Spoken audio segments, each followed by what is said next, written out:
Why don't you just begin, Mother? It's on your cards. Why don't you just do what's on your cards? I don't have a beginning here. Oh. Well, then just do the... do whatever's here. That's the way it goes with us. Nothing ever works out. Well, first of all, I'm just absolutely overwhelmed with the number of people here. Don't you folks have anything to do?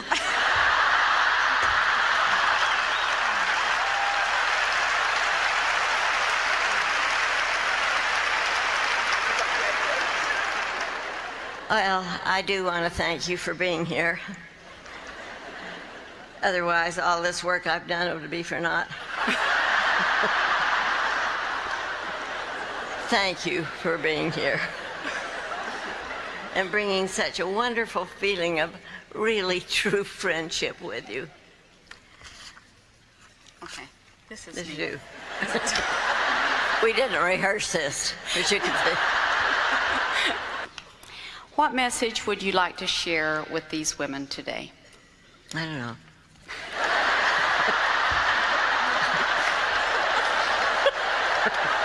This woman is out of control. Don't worry, I've got it written here.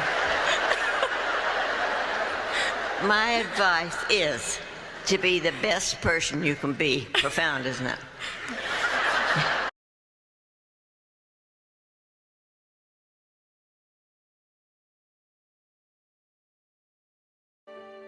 We learned long ago that you can't take life too seriously. You just have to laugh your way through. I tried to laugh instead of cry. When you felt like crying, it was always better to laugh. And the day I took a beautiful casserole from the oven and my 6-year-old boy said, "Mom, how come you bake the garbage?"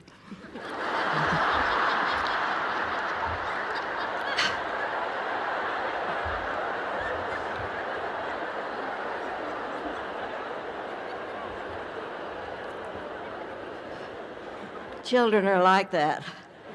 There are days when it's hard to laugh. Mothering really is hard. Even at this age. But it doesn't mean you can't love it. And so I would say to all of you, have joy in your mothering.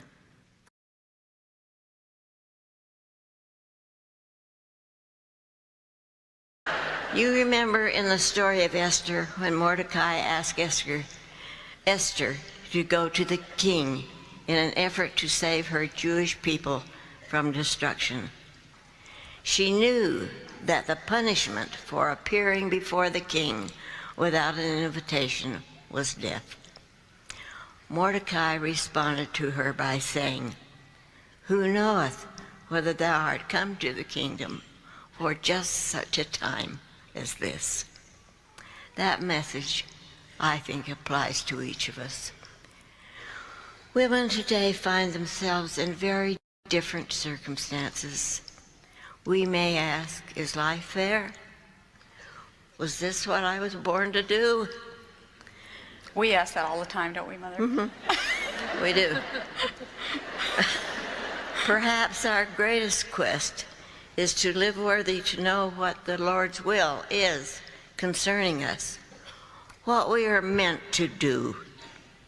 Some of us are married, some of us are not, unfortunately, I mean.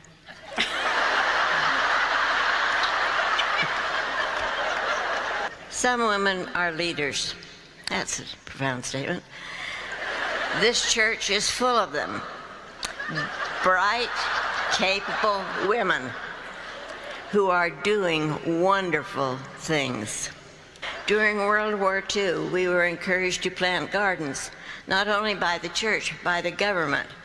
My husband dug 3,000 holes in the property next to our house, and he planted 3,000 tomato plants. You can just guess what that did to me.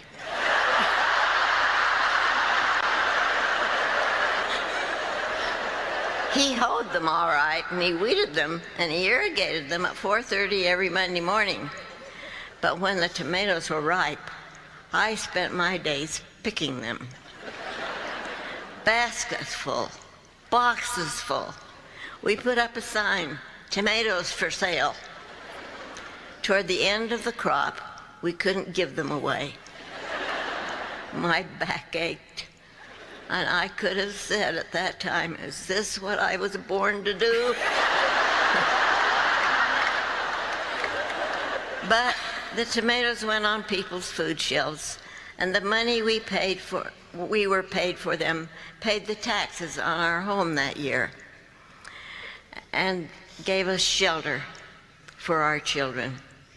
Our efforts had made a difference.